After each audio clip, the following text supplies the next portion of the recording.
Salamo e fitu se furulua. O le mamalu o le malo Solomona.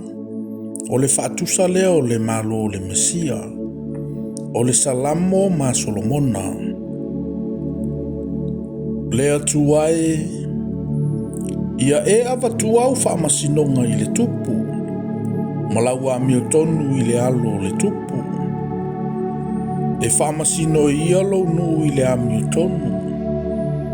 E whaamasino fo'i ma le tonu o tangata ua pōpua ngātia.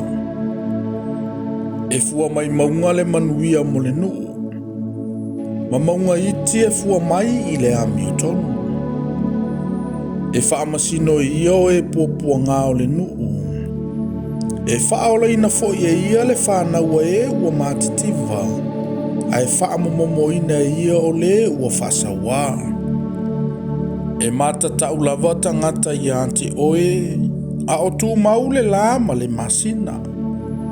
I lea tū pulanga ma lea tū pulanga. E aluifo ia e pei o le ua i le mutia ua sele ina.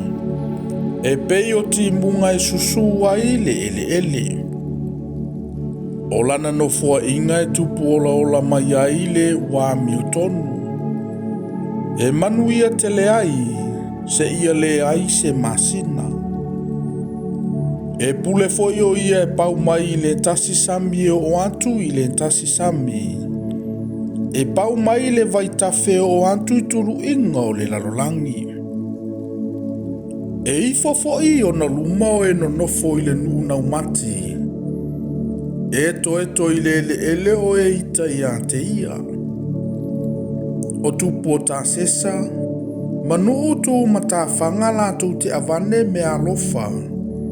O tu po se epa ma sepa la tu te avane me a fua i fua. E ifo lava ia te ia o tupu umalava. E au na ia te ia o nu uma. Au ai lave a ia o le mativa ilo na alanga mai. A toa ma le ua puapua ngatia. Ma le ua le ai so na fesosoani. E alofa atu ia i le ua vai ma le ua mativa. E whaola lava ia e ua mātitiva. E lave ai o ia i lantou ai le sawa ma le whaamalu. E sili foi o lantou toto i lona manatu. E soifua lava ia. E avatua foi ia te ia ni auro mai se epa. E le au noa na talosia o ia.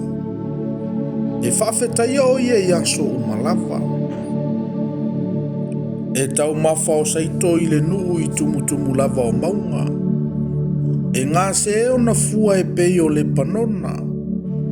E funga mai fo i tangata o le ai e pei o le vao i le lau i le ele. E whaavavau lava lo na suafa. E tū mau pea lo na suafa o iai le la. La tau te whaamu ia i la tau o na o ia. E whaamu ia o ia e nu umalava. Ia whaafetaia i Jehova le atua. O le atua o Israelu. Na o ia lava na te whaia vavenga. Ia vi ia lava lo na suafa mamalu e whaavavau lava. Ia tumu fo i le lalolangi umai lo na mamalu. Amene ma amene. Ua whai wina tatano ta vita le antali o Yese.